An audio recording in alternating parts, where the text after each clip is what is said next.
अस्सलामुअलैकुम, मैं हूं chef Rukhsana. Welcome to my YouTube channel best learn with Rukhsana. So friends, आज मैं लेकर आई हूं फ्रूट चाट की रेसिपी। रियल फ्रूट चाट की रेसिपी आपके साथ शेयर कर रही हूं। इसे आप इजीली अपने घर में बना सकते हैं और रमज़ान में भी इसे आप इस्तेमाल कर सकते हैं अपनी इफ्तार में। तो ये बहुत ही मज़ेदार, बहुत ही टेस्टी और बहुत पसंद की जाने वाली रेसिपी है। उसके साथ साथ मैं आपसे ये कहना चाहूँगी कि आप जिसकी भी वीडियो देखते हैं उस पर सब्सक्राइब का एक क्लिक कर दीजिए। क्या पता आपके एक क्लिक करने से किसी को बहुत ज़्यादा खुशी मिलती हो और वो आपको उसके बदले में काफ़ी ज़्यादा दुआएं देता हो। और आपके एक क्लिक करने से, एक लाइक करने से, सब्सक्राइब करने से उसको इतनी ज़्यादा खुशी मिलती है, क्या पता उसकी लाइफ बदल जाए, उसकी ज़िंदगी की खुशियाँ उसको मिल जाएं, तो उससे आपको कितना ज़्यादा स्वाब मिलेगा। तो इसीलिए मैं ये नहीं कहती कि आप मेरे चैनल को ही सिर्फ सब्सक्राइब करें, आप जिसकी भी वीडियो देखते हैं उसके चैनल को लाइक कर दिया करें, सब्सक्राइब कर दिया करें। तो अल्लाह इस रमज़ान को हमारे लिए बाबरकत बनाए, हमारे तमाम गुनाहों को माफ़ कर दे। आमीन। आप भी आमीन कह दीजिए। तो चलिए रेसिपी स्टार्ट कर लेते हैं। और उससे पहले अगर आपने मेरे चैनल को अभी तक सब्सक्राइब नहीं किया तो सब्सक्राइब कर लीजिए।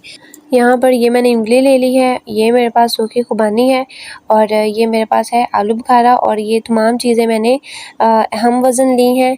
ये तमाम चीज़ें मैंने 250 ग्राम ली हैं। तो इनको मैंने भिगो दिया था। अगर आप ओवरनाइट के लिए इनको भिगो के रख दें तो वो बेस्ट है। और अगर आप मेरी तरह इसे उसी वक्त भिगो दें, इनको तकरीबन 20 मिनट हो चुके हैं भीगे हुए को, लेकिन फिर भी जो इनकी गुठलियाँ हैं वो अच्छे तरीके से रिमूव नहीं हो पाएंगी अभी। इन तीनों चीज़ों को हम एक पैन में शामिल कर देंगे और साथ ही में हम इसमें थोड़ा सा पानी शामिल कर देंगे और इसको चूल्हे पर रख दिया है। इसको हम उबाल आने तक पकाएंगे।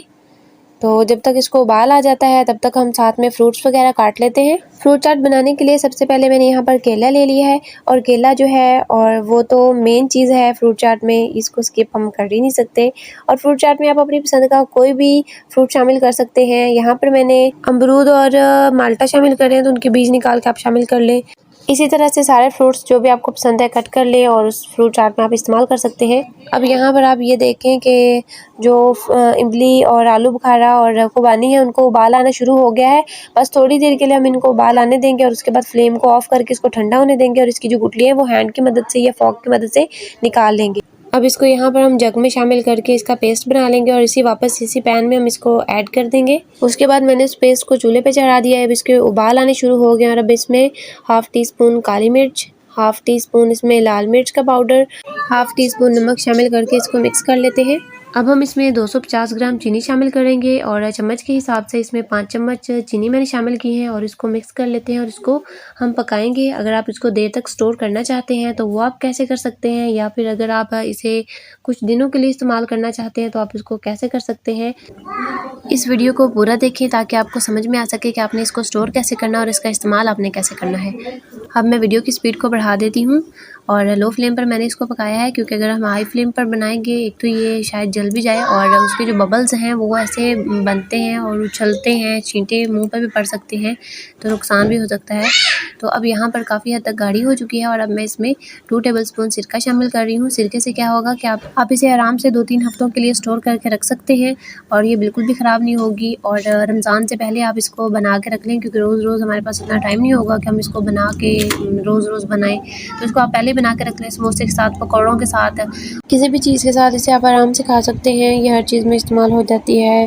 ब्रेड पे लगा के इस्तेमाल कर लें। बहुत सारी चीज़ें ऐसी हैं जिनमें ये शामिल हो जाती है। फ्रूट चाट होगी, उसके बाद चना चाट होगी, तो इस तरह की चीज़ों में ये शामिल हो जाती है। अब ये कुछ देर के बाद रेडी हो चुकी है और पहले मैंने इसका ड्रॉप गिराया था तो ये इसका पानी सा निकल रहा था। अब मैंने इसका ड्रॉप गिराया तो पानी नहीं निकला, तो इसका मतलब ये है कि ये रेडी हो चुकी है। इमली रेडी हो चुकी है और ठंडी भी हो चुकी है। मैंने इसको एक बाउल में निकाल लिया और अब फ्रूट्स वगैरह ऐड करके तो इसको हम शामिल कर लेते हैं। यहाँ पर मैंने खरबूजा ले लिया था, इसमें कटिंग करके वो पहले ऐड कर दिया और यहाँ पर मैंने खजूरें ऐड की है। अब यहाँ पर मैं इसमें कटिंग किया हुआ केला ऐड कर रही हूँ और अब इसमें माल्टा शामिल कर रहे हैं। आप चाहें तो जो भी फ्रूट आपको पसंद है वो इसमें ऐड कर सकते हैं। ये अमरूद है, ये इसमें शामिल कर रहे हैं। मैंने यहाँ पर कच्चे अमरूद का इस्तेमाल किया है। और ये हमारे पास स्ट्रॉबेरी है, वो इसमें शामिल कर लेंगे।